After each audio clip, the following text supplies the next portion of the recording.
जय हिंद दोस्तों, कैसे हैं आप लोग। तो आज हम बात करने वाले हैं master of horror season 2 episode 4 के बारे में, जिसका नाम है साउंड्स लाइक। फिल्म की स्टार्टिंग में हमें एक लैरी नाम का बंदा दिखाया जाता है जो कि एक कॉल सेंटर का मैनेजर था। उसके अंडर 500 लोग काम किया करते थे और उसका ये काम था सुनने का कि उसके एम्प्लॉयज लोगों से कैसे बात कर रहे हैं। उसके कान बहुत ही ज्यादा तेज थे जिससे वो दूर दूर की आवाजें सुन सकता था। वो 12 नंबर काउंटर के एम्प्लॉय की बातें सुनता है, जहाँ पे वो देखता है कि वो अपने कस्टमर को बहुत ही बुरी तरह ट्रीट कर रहा है। उसका कस्टमर उसकी बात नहीं समझ रहा होता, इसीलिए उसे बहुत ही गुस्सा आता है। इसीलिए वो अपने कस्टमर को गाली देने जाता है, लेकिन लैरी उसका कॉल कट कर देता है। वो उसे तुरंत अपने ऑफिस में बुलाता है और उसे डांट लगाता है। वो उससे कहता है कि वो उसे टर्मिनेट कर देगा अगर उससे आगे से ऐसी गलती हुई तो। वो बंदा लैरी को ही डांटता है और उससे कहता है कि वो खुद ही रिजाइन करके जा रहा है क्योंकि उसे उसकी बकवास जॉब नहीं चाहिए। शाम को लैरी अपने घर जाता है और गराज में काम करता है। उसे बाहर बच्चों की बहुत तेज आवाज आ रही थी जिसे उसे बहुत अच्छा नहीं लग रहा था। उसके पास दूर की बातें सुनने की पावर तो थी, लेकिन कई बार वो उससे इरिटेट हो जाता था क्योंकि बहुत सारी आवाजें उसे पसंद नहीं आती थी। उसे दूसरे रूम से कुछ आवाज आती है जहाँ पे उसकी बीवी मौजूद थी। उसकी बीवी अपने बेटे के लिए स्वेटर बना रही थी जिसकी आवाज से उसे काफी तकलीफ होती है। उसकी बीवी काफी डिप्रेस्ड थी, इसीलिए वो गोलियां भी खाती थी। लैरी अपने बेटे के रूम में जाने की कोशिश करता है लेकिन वो वहाँ पे नहीं जाता। उसके बाद वो अपने रूम में जाता है जहाँ उसकी बीवी उसके हाल चाल पूछती है। वो उसे बताता है कि सब कुछ ठीक है। उसकी बीवी उससे कहती है कि उन सभी को एक ट्रिप की जरूरत है और वो चाहती है कि वो पिकनिक पे जाएं ताकि उनका माइंड डाइवर्ट हो सके। लैरी को उसकी आवाज बहुत तेज सुनाई दे रही होती है, इसीलिए कान में रुई डालता है और सो जाता है। अगली सुबह जब वो अपने ऑफिस के कैंटीन में ब्रेकफास्ट कर रहा होता है तो वो सुनता है कि उसे कुछ एम्प्लॉयज उसके बारे में गॉसिप कर रहे हैं। वो एम्प्लॉय कहता है कि उनका मैनेजर बहुत ही शातिर है, वो दूर दूर से उनकी बातें सुन सकता है और एक बार तो उसने उसे डांट भी लगाई थी क्योंकि उसने अपने कस्टमर के साथ बदतमीजी करी थी और न जाने उसने वो कैसे सुन लिया। उसे लगता है कि उसके कान बहुत तेज हैं और अभी भी वो उनकी बातें सुन रहा होगा। लैरी ये सब बातें सुन के कुछ भी रिएक्ट नहीं करता और वहां से चला जाता है। अगले दिन वो अपने बेटे माइकल के साथ पिकनिक पे जाता है जहाँ पे वो उसके लिए एक बोट लाया था और वो नदी में उस बोट को तैराने लगता है। माइकल इससे काफी खुश होता है लेकिन वो हंसता नहीं है क्योंकि शायद वो किसी पीड़ा में था। तभी लैरी को माइकल की सांसें बहुत जोर की सुनाई देने लगती हैं और वो उसके सीने पे अपना कान लगाता है तो उसे पता चलता है कि उसे कोई बीमारी हो गई है। वो तुरंत उसे डॉक्टर के पास ले जाता है जहाँ पे उसका चेकअप होता है और डॉक्टर उसे बताता है कि उसके लंग्स में प्रॉब्लम है और वो ज्यादा देर तक जिंदा नहीं रह सकता। लैरी और उसकी बीवी ये सुन के रोने लगते हैं क्योंकि उनका बच्चा अब बहुत जल्द मरने वाला था। कुछ दिनों बाद उनका बेटा मर जाता है और वो दोनों सदमे में चले जाते हैं। लैरी अपने बेटे के ग्रेवयार्ड पे जाके उसके लिए बोट रखता है क्योंकि उसके बेटे को बोट बहुत ही ज्यादा पसंद थी। तभी उसको साइड की ग्रेव से एक आवाज आती है जो कि एक फ्लैग की आवाज थी। उस आवाज से वो काफी इरिटेट हो जाता है और उस फ्लैग को तोड़ देता है। जब वो ऑफिस जाता है तो वहाँ वो एक बंदे की बातें सुनता है। वो क्लाइंट उस बंदे से कहती है कि उसके हस्बैंड की अभी मौत हुई है और उसके बाद बात करने के लिए कोई नहीं है तो क्या वो उससे बात कर सकता है। वो लड़का उसे समझाता है कि उन्हें लगता है कि अक्सर लोग मर गए हैं लेकिन उनकी आत्मा उनके पास होती है जो कि उन्हें हमेशा देखती रहती हैं, तो उनके हस्बैंड की स्पिरिट भी उनके पास होगी तो वो चिंता ना करें। लैरी ये बातें सुनता है तो इससे उसे भी काफी आराम मिलता है क्योंकि उस लड़के ने जो बात कही थी वो बहुत ही अच्छी थी और उसने भी अपना बेटा खोया था तो वो भी ऐसा सोचने लगता है। रात को अपनी बीवी के साथ डिनर करने बाहर जाता है जहाँ पे लैरी को सबके चम्मचों की आवाज काफी परेशान कर रही थी। वो कॉन्सेंट्रेट करता है अपनी बीवी की बात सुनने में और उसकी बीवी उसे बताती है कि उसे लगता है कि उनकी पड़ोसी प्रेग्नेंट है। वो पूछता है कि ये बात उसे किसने बताई तो वो कहती है कि हॉस्पिटल से उन्हें एक मेल आया था और शायद उसे लगता है कि वो सच में प्रेग्नेंट है। ये सुन के लैरी समझ जाता है कि वो चाहती है कि वो भी प्रेग्नेंट हो, इसलिए जब वो घर से वापस आता है तो वो उसके साथ इंटीमेट होता है। अगली सुबह जब वो ऑफिस के लिए जा रहा होता है तो उसका पड़ोसी उसके पास आके उससे कहता है कि क्या वो उसके साथ एक मैच खेलना चाहता है। लैरी उससे कहता है कि अभी वो बहुत जल्दी में है तो वो नहीं खेल सकता। वो उसे कांग्रेचुलेट करता है उसकी बीवी को प्रेग्नेंट होने के लिए। तो उसका पड़ोसी उससे पूछता है कि उसे इस बारे में कैसे पता। उसकी बीवी और उसने इस बारे में अभी तक किसी को नहीं बताया है। वो कहता है क्या पता उसकी बीवी ने उसकी बीवी से बताया हो। जब वो अपने ऑफिस में जाता है तो उसका मालिक उसे मिलने के लिए बुलाता है। वो उसे बताता है कि पिछले कुछ दिनों में उसने बहुत ही गलत डिसीजन लिए हैं और ऑफिस में कुछ अच्छे लोग भी हैं जिन्हें उसने टर्मिनेट कर दिया है। आगे से अगर ऐसी गलती हुई तो वो उसकी जॉब छीन लेगा। कुछ देर बाद लैरी उस लड़के को अपने ऑफिस में बुलाता है जो कि काफी अच्छी बातें किया करता था। वो उस लड़के से कहता है कि उसने सुना कि वो उस लेडी से कैसे बात कर रहा था। तो लड़का उससे कहता है कि वो लेडी दर्द में थी और अगर उसकी बातों से उसका दर्द कम हुआ हो तो उसे नहीं लगता कि उसने कुछ गलत किया है। लैरी ये सुन के उससे कहता है कि वो उसकी कंप्लेन आगे भेजेगा और बहुत ही जल्द उसकी जॉब भी चली जाएगी। वो लड़का उससे कहता है कि अगर किसी का दर्द कम करना एक गुनाह है तो वो उसकी कंप्लेंट जरूर करे। रात को लैरी जब अपने घर में जाता है तो उसे अपने बेटे के कमरे से कुछ आवाज आती है। तभी उसकी बीवी उस कमरे से बाहर निकलती है तो वो उसे डांटने लगता है। वो उससे कहता है कि उसकी हिम्मत कैसी हुई उनके बेटे के कमरे में जाने की। वो उसे बताती है कि उसे अपने बेटे की याद आ रही थी तो वो उसके रूम में गई थी, लेकिन लैरी उसे डांटता है और उससे कहता है कि आइंदा वो वहाँ पे ना जाए। अगले दिन लैरी एक साइकाइट्रिस्ट के पास जाता है जो कि उसके मालिक ने उसके लिए रखा था। वो साइकाइट्रिस्ट उससे पूछता है कि आखिर उसकी प्रॉब्लम क्या है, तो लैरी उसे बताता है कि उसे लगता है कि वो बिल्कुल नॉर्मल है और उसे उसकी जरूरत नहीं है।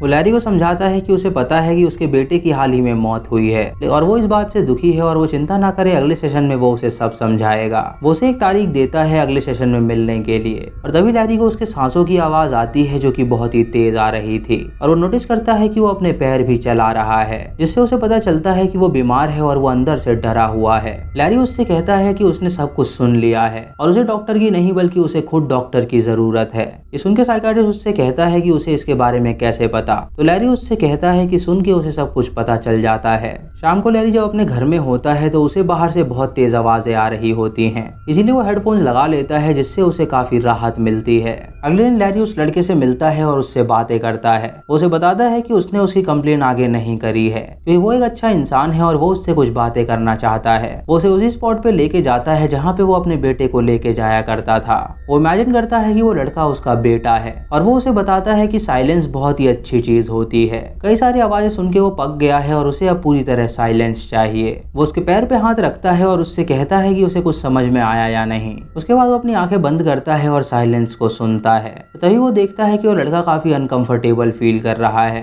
लैरी उससे पूछता है कि क्या वो रात को उसके साथ डिनर पे आ सकता है, तो लड़का उससे कहता है कि वो उसमें इंटरेस्टेड नहीं है और ये कह के वो वहाँ से चला जाता है। रात को लैरी अपने घर पहुँचता है जहाँ उसकी बीवी ने एक डिश बनाई थी। उसकी बीवी और वो डिनर करने लगते हैं और वो उसे बताती है कि वो प्रेग्नेंट है। ये सुन के लैरी उससे कहता है कि 2 दिन पहले ही वो इंटीमेट हुए थे, तो उसे कैसे पता चला कि वो प्रेग्नेंट हो गई है। उसकी बीवी रोने लगती है और उससे कहती है कि वो अपने पेट में अपने बच्चे को फील कर पा रही है और उसे लगता है कि उनका बेटा दोबारा वापस आने वाला है। ये सुन के लैरी को बहुत गुस्सा आता है और वो अपनी बीवी से कहता है कि वो बकवास की बातें ना करे। वो तुरंत अपने गराज में जाता है जहाँ पे उसे ढेर सारी आवाजें परेशान करती हैं। तभी उसे दीवार के अंदर से चूहों के बच्चों की आवाज आती है, तो वो दीवार को तोड़ देता है और उन बच्चों को एक हथौड़े से मार डालता है ताकि उसके कानों को शांति मिल सके। अगली सुबह जब वो ऑफिस में जाता है तो सभी लोग उसे घूरने लगते हैं। उसके बॉस उसे मिलने के लिए बुलाता है और उसे बताता है कि यहाँ पे जो लड़का काम करता था उसने अब जॉब क्विट कर दी है और उसने उसके खिलाफ एक कंप्लेन लेटर भी दिया है। इसमें उसने कहा है कि उसने उसे हैरास करने की कोशिश की थी। लैरी अपने बॉस से कहता है कि उसका ये मकसद नहीं था, तो उसका बॉस उससे कहता है कि वो चिंता ना करे, वो आगे इस कंप्लेंट को फॉरवर्ड नहीं कर रहा, लेकिन अगर उसे दोबारा कंप्लेंट मिली तो वो उसे जॉब से छुट्टी दे देगा।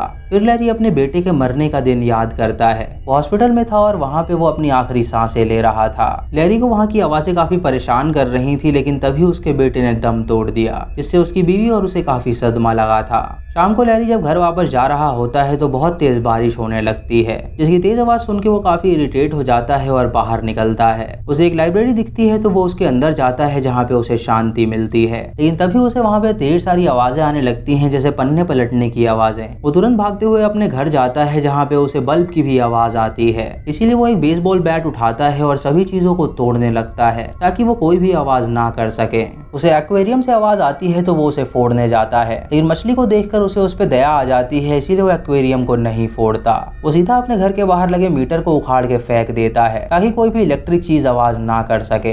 तभी उसे अपनी बीवी के कमरे से कुछ आवाज आती है। वो ऊपर जाता है और देखता है कि उसकी बीवी सो रही है, लेकिन उसकी आंखें लेफ्ट राइट हो रही हैं, जिसकी आवाज उसे काफी तंग कर रही थी। वो अपने कान पे तकिया लगा लेता है ताकि वो आवाजें बंद हो सकें, लेकिन वो आवाज इतनी तेज आ रही थी कि वो बंद नहीं होती। इससे इरिटेट होकर वो अपनी बीवी का गला दबा के उसे बिस्तर पे ही मार डालता है। अगली सुबह जब उसकी आंखें खुलती हैं तो उसका डोर बेल कोई बजाता है और जब वो बाहर आता है तो देखता है कि उसका पड़ोसी वहाँ पे है। उसका पड़ोसी उसका मीटर उसे वापस देता है और उससे कहता है कि शायद ये उसका है। तभी लैरी नोटिस करता है कि उसके कान बिल्कुल ठीक हो गए हैं, जो कि अब दूर की आवाजें बिल्कुल नहीं सुन सकते। इससे वो बहुत खुश हो जाता है और अपनी कार में जाके रेडियो ऑन करता है और रेडियो पे भी उसे बिल्कुल नॉर्मल आवाजें सुनाई दे रही थी। वो अपने ऑफिस में भी जाता है जहाँ पे उसे सब कुछ नॉर्मल सुनाई दे रहा था, जिससे वो काफी खुश हो जाता है और खुशी खुशी अपने घर वापस जाता है। वो सारी चीजों को रिपेयर करता है जो भी उसने तोड़ी थी और तभी उसे टैप के चलने की आवाज आती है तो वो उसे बंद कर देता है। अगली सुबह जब वो ऑफिस में जाता है तो उसे फिर से वो आवाजें आने लगती हैं। वो देखता है कि इस बार हद हो गई है और उसके कान कुछ ज्यादा ही तेज सुनने लगे हैं। इससे वो काफी इरिटेट हो जाता है और तुरंत अपनी कार लेके अपने घर के बाहर पहुंचता है। इसीलिए वो अपनी कार में जाता है और ईयरबड्स लगा के सो जाता है। अगली सुबह वो हेडफोन्स पहन के अपने ऑफिस जाता है ताकि आवाजें उसे परेशान ना कर सकें, लेकिन ऑफिस में भी उसे बहुत तेज आवाज आती है जिससे वो काफी इरिटेट हो जाता है और सभी कॉलर्स के कॉल टर्मिनेट कर देता है। बॉस ये देख के गुस्से में उसके पास आता है और उससे चिल्ला के कहता है कि अब उसकी छुट्टी हुई। ये सुन के लैरी उसे धक्का देता है और वहां से भागने लगता है। वो तुरंत अपने बेटे के ग्रेव के पास जाता है और वहीं पे सो जाता है, लेकिन तभी उसे जमीन के अंदर से कुछ आवाजें आती हैं। लेकिन जब वो जमीन खोदता है तो उसके अंदर से उसे ढेर सारे अर्थवर्म्स दिखते हैं। ये देख के वो काफी इरिटेट हो जाता है और तुरंत गाड़ी लेके अपने घर में जाता है, जहाँ पे उसका पड़ोसी देखता है कि वो काफी गुस्से में जा रहा है। वो तुरंत पुलिस को कॉल करता है और लैरी की कंप्लेन करता है। लैरी को सुनाई दे जाता है कि उसके पड़ोसी ने पुलिस को बुला लिया है और वो फैसला करता है कि वो अपनी बीवी की लाश को ठिकाने लगा देगा। वो तुरंत एक बुचर नाइफ उठाता है और उसे बुचर करने के लिए आगे बढ़ता है और तभी पुलिस वहाँ पे आके उसका दरवाजा तोड़ती है और अंदर दाखिल हो जाती है। उसे घर में वो ढेर सारा खून देखते हैं जिससे वो काफी हैरान हो जाते हैं और जब वो उसकी बीवी के रूम में जाते हैं तो देखते हैं कि उसकी लाश वहाँ पे पड़ी हुई है और उसके मुंह के अंदर ढेर सारे कीड़े हैं, यानी उसकी लाश सड़ चुकी थी। वहाँ पे उन्हें एक नाइफ भी दिखता है जो कि खून से लथपथ था, क्योंकि लैरी ने उससे अपने कान काट दिए थे ताकि उसे कुछ भी सुनाई ना दे सके। वो अपने बेटे की बोट लेके बाहर जाता है उसे समुद्र में बहाने के लिए और उसके शरीर पे ढेर सारा खून होता है जिसे देख के सभी लोग डर जाते हैं। पुलिस उसे रुकने के लिए कहती है और वो समुद्र की ओर आगे बढ़ता रहता है और इसी के साथ ये एपिसोड यहीं पे खत्म हो जाता है। तो दोस्तों ये था मास्टर ऑफ हॉरर सीजन 2 का 4th एपिसोड। आपको इसी कहानी कैसी लगी आप हमें कॉमेंट सेक्शन में जरूर बताएं। चैनल पे नए हैं तो इसे सब्सक्राइब करें और बेल आइकॉन दबाएं नोटिफिकेशंस के लिए। दोस्तों वीडियो को लाइक और शेयर करना बिल्कुल मत भूलिएगा। तो मैं मिलता हूँ आपको अगली वीडियो में, तब तक के लिए जय हिंद।